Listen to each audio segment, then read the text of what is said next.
नमस्कार भावी पोलिसांनो. तर आज आपण पोलीस भरतीचा फॉर्म भरूया. 15,000 जागा आहे.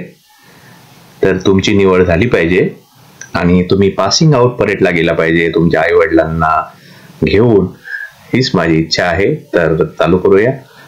वर जे फिरत आहे ना पोलीस भरती असं इकडून तिकडे चाललं, त्याच्यावर तुम्हाला क्लिक करायचं आहे. क्लिक केलं की तुम्ही क्लिक केलं की मग ते ओपन होते, म्हणजे पुढे जाऊ शकता तुम्ही. अरे शुक्ला मॅडम आल्या का? हां, दाबलं की आपण ते खाली घेऊन जाऊ. मग त्याच्यानंतर हे ओपन झालं तुमच्या समोर. इथं ऑनलाईन अर्ज प्रणालीवर तुम्हाला क्लिक करायचं आहे. त्याच्यानंतर तुमच्या समोर एक वेबसाईट ओपन होईल. जे मुख्य वेबसाईट आहे ते ओपन होईल. हे पहा, हे आहे ती वेबसाईट. इथं सर्व माहिती दिली आहे. तुम्हाला काही वाचायचं असेल तर तुम्ही वाचू शकता, कारण की चुकी झाली नाही पाहिजे. तुम्ही लय मेहनत करता मित्र हो. मित्र आणि मैत्रिणींनो, तुम्ही खूप मेहनत करता. मजाक नाही आहे पोलीस भरती. तर इथं नवीन नोंदणी करायची आहे तुम्हाला. त्याच्यासाठी तुम्हाला लागेल तुमचं आधार कार्ड. पण लक्ष द्या, तुमचा ईमेल आयडी मोबाईल नंबर बदलू देऊ नका पोलीस भरती होईपर्यंत तरी, कारण की सगळे व्यवहार होते ऑनलाईन. ठीक आहे. नाही तर मग काय ते मला धोका झाला, नसं झालं तसं करून मोबाईल नंबर बदलू नका. ठीक आहे, हे लक्षात ठेवा फक्त. नाही तर आपलं, कारण की पोलीस आपलं स्वप्न आहे. वर्दी आपली है ना, वर्दी पाहिजे ना आपल्याला, म्हणून लक्ष द्या.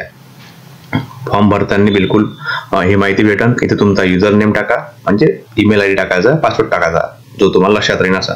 मग हे पेज तुमच्या समोर ओपन होईल. इथली माहिती चेक करून घ्या, सगळी काही बरोबर आहे की नाही आहे. नाही तर बदलून घ्या. समजा चुकीची असेल तर जवळपास बरोबरच राहते म्हणा. तुम्ही अभ्यास करणारे पोरं आहे. हे पण चेक करून घ्या एकदा. मग आपल्याला जायचं आहे पुढं.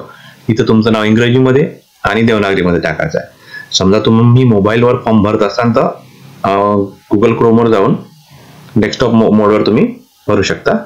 इथं काही प्रश्न आहे त्याचे उत्तर हो नाही मध्ये व्यवस्थित द्या, कारण की ते लोक तुम्हाला रिजेक्ट करायसाठीच बसले आहे. थोडीशी जरी चुकी झाली तुम्ही बाहेर व्हा. म्हणून तुम्ही जे आहे माझे सैनिक आहे का नाही आहे का हे सगळं व्यवस्थित भरा.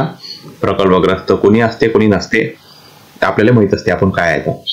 तसं पहा तुम्ही. पोलीस पाल्याला आरक्षण असते, माहितच नव्हतं मला इथं. हे महिलांसाठी 30% आरक्षण. मी आधी हो केलं, म्हणजे ज्या कॅन्डिडेटचं भरत आहे मी, नंतर माहीत पडलं आपण याच्यातही बसत नाही. तुमची कास्ट निवडा. चावक क्रमांक असते, MRC नंबर लिहून राहते तिथं, तो टाकायचा. तर दिनांक टाकायचा. शिक्षण म्हणजे तुमचं HSC असेल तेच विचारलं आहे.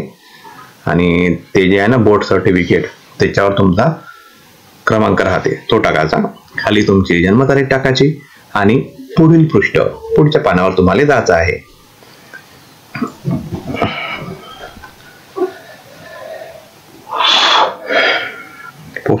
इथं पोचले. पुढील पृष्ठावर चला. गेले आपण. इथं तुमचा पत्ता टाका. रूमवर राहत असला तरी स्थायी पत्ता टाका, बरं राहते जेव्हा होती व्हेरिफिकेशनसाठी. धर्म टाका आणि तुमची जात टाका. मी टाकली कुणबी. पोट जात विचारली आहे, पण जास्त की टेन्शन घेऊ नका, तिथं स्टार मार्क नाही आहे. गव्हर्नमेंट सर्वंट असाल तर हो करा, परमिशन लागतेच. आदिवासी असाल तर ते तर पाहिजेच ना. डोमिसाईल नंबर टाका. कर्नाटकचे नाही आहे तुम्ही. हे आहे फिमेल रिझर्वेशन, जे 30% लिहून होतं ना तेवाला. खेळाडू, गृहरक्षक, प्रकल्पग्रस्त, भूकंपग्रस्त, अंशकालीन पदवीधर, म्हणजे जे तिकडे होतं ना सर्व रिझर्वेशन, हे स्पेशल महिलांसाठी आहे. 30% आरक्षण. नॉन क्रिमिनल सर्टिफिकेट या कॅन्डिडेट जवळ आहेच नाही, म्हणून नाही केलं. नॉन क्रिमिनल असू द्या, हेही अपडेटेड पाहिजे बरं. ह्या दोन्ही प्रश्नाचे उत्तर तुमचे होत असले पाहिजे, कारण की तुम्हाला पोलीस व्हायचं आहे म्हणजे होच लागेल आपलं. ओके. NCCचं C प्रकारचं सर्टिफिकेट असलंच खूप उत्तम आहे, त्याला खूप संधी आहे. ड्रायव्हिंग लायसन्स पाहिजे, म्हणजे नसलं तरी चालते म्हणा, पण असलं पाहिजे. MSCIT. आत्महत्याग्रस्ताचे पालक आहेत, म्हणजे आहे का तुम्ही पाल्य वगैरे? नाही. ओके. इथे काय करायचं, आणखी माहिती भरायची आहे थोडीशी तुम्हाला. पदवीधर आहे का, कुठं शिकले तुम्ही, मंडळ विचारलं आहे. हे कॅन्डिडेट CBSE मध्ये शिकले होते. पदवी कोणती आहे तुमच्याकडे, समजा तुम्ही जास्त शिकले असाल तर ते काय शिकले आहे, हे सर्व माहिती तर भरायची आहे. व्यवस्थित भरा रे वा, कारण की टाकली आहे तर मग मागते, नाही टाकली तर नाही मागत. ठीक आहे. इथं खालचा प्रश्न पहा. तुम्ही मग समजा नाही झालं बा तर तुम्हाला हे बनायचं आहे का, काय म्हणते होमगार्ड आहे ते बनवू शकता. पैसे भेटते, नंतर आरक्षण भेटते तुम्हाला. इच्छा असेल तर करा आणि जतन करून टाका. जतन केलं की ओके करा, कारण की नंतर चेंज होणार नाही म्हणून वाचून घ्या पूर्व. हा भेटते तुम्हाला टोकन नंबर. हा की लक्षात ठेवायची गरज नाही, ते मोबाईलवर पाठवून देते. ठीक आहे. नंतर तुम्ही लॉग इन करून पाहू शकता त्याले.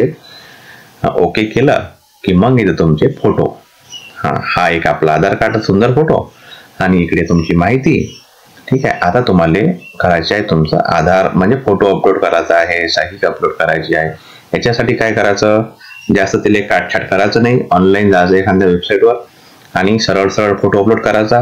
हे आहे ना रुंदी उंची हे टाकायची, साईज टाकायची. ते फोटो लगेच 2 मिनिटांनी लागत त्याला. लगेच तुम्हाला बनवून देते. अपलोड करा, झालं. एवढं तर सोपं आहे ते. ठीक आहे. हे झालं. हे बघा इकडे फोटो आला, हा तुमचा सुंदरचा फोटो आला आधार कार्डचा. असे 2 फोटो आले की मग पैसे द्यायचे.